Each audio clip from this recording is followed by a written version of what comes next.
Cricket খেলা এমন কিছু রেয়ার মোমেন্ট যা হাজারে একবার ঘটে। ডাবল রান আউট থেকে শুরু করে গাড়ির কাজ ভাঙা আর মাঠ শুকানোর জন্য হেলিকপ্টার নিয়ে আসা। আজকের ভিডিওতে আমরা ক্রিকেটের এমন কিছু রেয়ার মোমেন্ট দেখতে চলেছি যা হাজারে এবং কোটিতে একবার ঘটে। নাম্বার 15, অস্ট্রেলিয়া এবং ওয়েস্ট ইন্ডিজের একটি ম্যাচে ওয়েস্ট ইন্ডিজের ব্যাটসম্যানরা সিঙ্গেল নিতে যায়, আর সিঙ্গেল নেওয়ার সময় অস্ট্রেলিয়ার প্লেয়াররা তাদেরকে রান আউট করে। নিয়ম অনুযায়ী এটা আউট হয়ে যাওয়ার কথা ছিল, কিন্তু অস্ট্রেলিয়ার কোনো প্লেয়ারই আম্পায়ারের কাছে আপিল করে না, আর আপিল না করার কারণে আম্পায়ার এটাকে নট আউট ঘোষণা করে।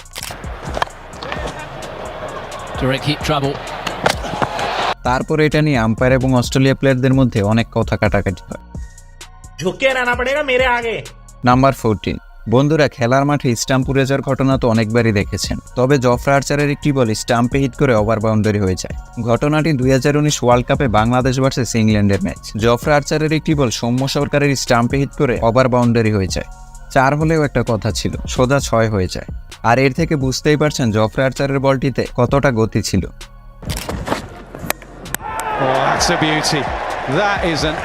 নাম্বার 13, ইন্ডিয়া ভার্সেস অস্ট্রেলিয়ার একটি ম্যাচে ব্যাটিং করছিল ডেভিড ওয়ার্নার, আর তখন বোলিং এ আসে আশ্বিন। তো আমরা তো সবাই জানি যে ডেভিড ওয়ার্নার বাম হাতে ব্যাটিং করে থাকে, তবে আশ্বিনের বলগুলো খেলতে অসুবিধা হওয়ায় সে ডান হাতে ব্যাটিং শুরু করে, আর এভাবে রাইট হ্যান্ড লেফট হ্যান্ডের চক্করে পরবর্তীতে সে এলবিডব্লিউ আউট হয়। আর এটা শুধু এবারই প্রথম নয়, বিপিএলও একবার সে ব্যাটিং সুইচ করেছিল।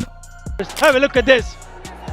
This is David Warner and he's batting right hand and he hit that. Number 12, খেলার মাঠে তো প্লেয়ারদেরকে প্রায় ইনজুরিতে পড়তে দেখা যায়, তবে এরকম কিছু হয়তো আপনি এর আগে কখনো দেখেননি। ইন্ডিয়া ভার্সেস ইংল্যান্ড ম্যাচে জাদেজার একটি বলে লিয়াম লিভিংস্টন অফসাইডে শট খেলে, আর বলটিকে ক্যাচ ধরার জন্য রোহিত শর্মা ঝাঁপিয়ে পড়ে। অবশ্য ক্যাচটি সে ধরতে পারে না, কিন্তু বলটি তার হাতে আঘাত করে, যার ফলে তার শোল্ডার ডিসলোকেট হয়ে যায়। আর এই সকল ইনজুরি খুবই পেইনফুল হয়ে থাকে, যা রিকভার করতেও কয়েক মাস সময় লেগে যায়। কিন্তু রোহিত শর্মা ব্যথাকে তোয়াক্কা না করে নিজেই নিজের শোল্ডার আবার ঠিক জায়গায় নিয়ে আসে। Ouch. What's he done there? Ooh. Number 11, boundary লাইনে ক্যাচ ধরতে তো অনেকবারই দেখেছেন, তবে আপনাদের এখন এমন একটি ক্যাচ দেখাবো যেটা ছিল খুবই হার্ডেস্ট একটি ক্যাচ, আর এরকম ক্যাচ সব সময় দেখা যায় না। ঘটনাটি নিউজিল্যান্ড টি20 লিগের, যেখানে ব্যাটসম্যান স্ট্রেইটে শট খেলে আর বলটিকে ধরার জন্য দুজন ফিল্ডার দৌড় শুরু করে। তার মধ্যে টরি জনসন বলটিকে ক্যাচ ধরার জন্য বাউন্ডারি লাইন পর্যন্ত চলে যায়। তারপর উল্টো হয়ে ক্যাচটি ধরলেও সে জানতো যে সে ডিসব্যালেন্সড হয়ে যাবে, তাই সে বাউন্ডারিতে টাচ করার কয়েক মিলি সেকেন্ড আগে বলটি অন্য ফিল্ডারের কাছে ছুঁড়ে মারে। Top is it? Has it got enough? Oh, what a catch! Yes! Number 10, double run out. ঘটনাটি 2022 বিপিএল এ খুলনা টাইগার্স ভার্সেস ঢাকার একটি ম্যাচে, যেখানে আন্দ্রে রাসেল শট খেলে সিঙ্গেল নিতে যায়, আর ফিল্ডার তখন বলটি কুড়িয়ে স্টাম্পে থ্রো করে। তারপর বলটি ব্যাটিং প্রান্তে থাকে স্টাম্পে হিট করে বোলিং প্রান্তের স্টাম্পে এসেও হিট করে। তবে অবাক করার ব্যাপার হলো রিভিউতে দেখা যায় যে ব্যাটিং সাইডে প্লেয়ার আগেই ক্রিজে পৌঁছে গেছে, কিন্তু আন্দ্রে রাসেল ক্রিজে পৌঁছাতে পারেনি, যার ফলে বেচারা আন্দ্রে রাসেলকে রান আউট হতে হয়। আর এরকম ঘটনা ক্রিকেটে এটাই প্রথমবার ঘটেছে। Check a shot. Good ball. Guided it through. Quickly through for the run and go. Number 9, women's IPL এর একটি ম্যাচে ব্যাটসম্যান গাড়ির কাজ ভেঙে ফেলেছিল। ঘটনাটি আরসিবি ভার্সেস ইউপি ওয়ারিয়রের একটি ম্যাচ, আর আরসিবির ব্যাটসম্যান এলআইস পেরি এমন একটি 6 মেরেছিল যা শোকেসে থাকা টাটা কোম্পানি গাড়ির কাজ ভেঙে ফেলেছিল।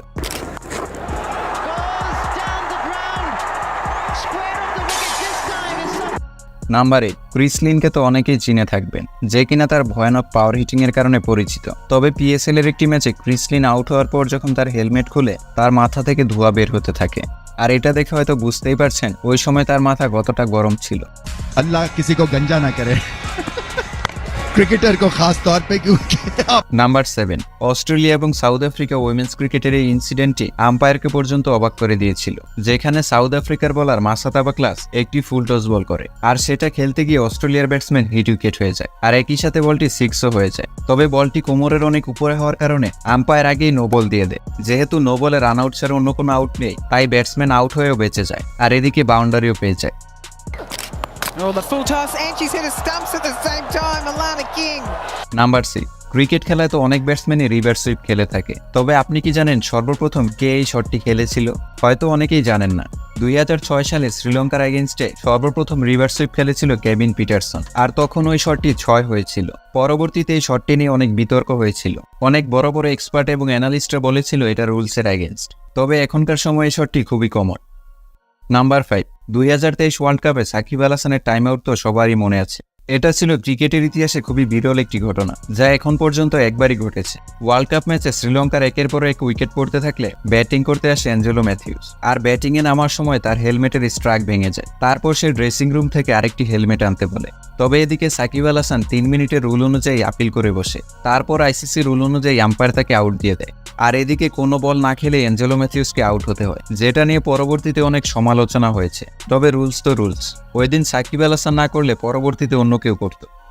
নাম্বার 4, অস্ট্রেলিয়ার কিংবদন্তি স্পিনার শেন ওয়ার্নকে তো আপনারা সবাই চিনে থাকবেন। শেন ওয়ার্নের বলে এমন সব টার্ন দেখা যেত যা ব্যাটসম্যানরা কখনো কল্পনাতেও ভাবতে পারত না। 2005 সালে ইংল্যান্ডের বিপক্ষে শেন ওয়ার্ন এমন একটি বল করেছিল যেটা ছিল ইতিহাসে সেরা একটি লেগ স্পিন।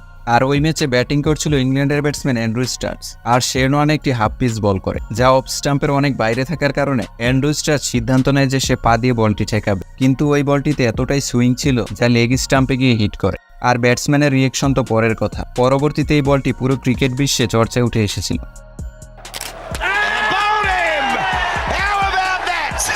নাম্বার 3, ক্রিকেট খেলায় তো অনেক সময় বৃষ্টি হতে দেখা যায়। আর কোনো সময় তো বৃষ্টির কারণে খেলা পরিত্যক্ত হয়ে যায়।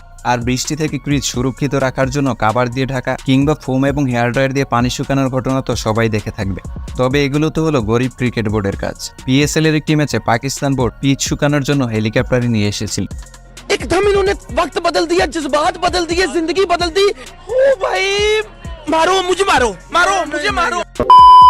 Number 2, Mushfiqur Rahim rule break. New Zealand versus Bangladesh test সিরিজের একটি ম্যাচে স্ট্রাইক প্রান্তে ব্যাটিং করছিল মুশফিকুর রহিম। তারপর সে একটি বল ডিফেন্স করে বলটিকে হাত দিয়ে সরাতে যায়, যেটা অবশ্যই স্টাম্পের অনেকটা দূরে ছিল। তবে ক্রিকেটের রুলস অনুযায়ী ব্যাটসম্যান হাত দিয়ে বল ধরতে পারবে না। আর এর ফলে তখন মুশফিকুর রহিমকে আউট দেওয়া হয়েছিল।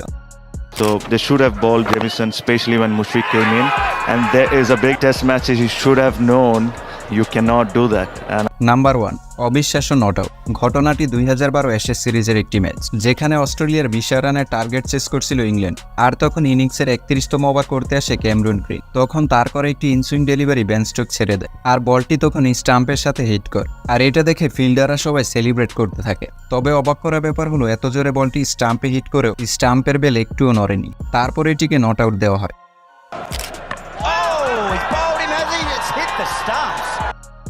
তো বন্ধুরা, এই তো ছিল আমাদের আজকের ভিডিওটি ভালো লাগলে অবশ্যই চ্যানেলটি সাবস্ক্রাইব করবে। তো দেখা হচ্ছে নতুন কোনো ভিডিওতে। ভালো থাকবে।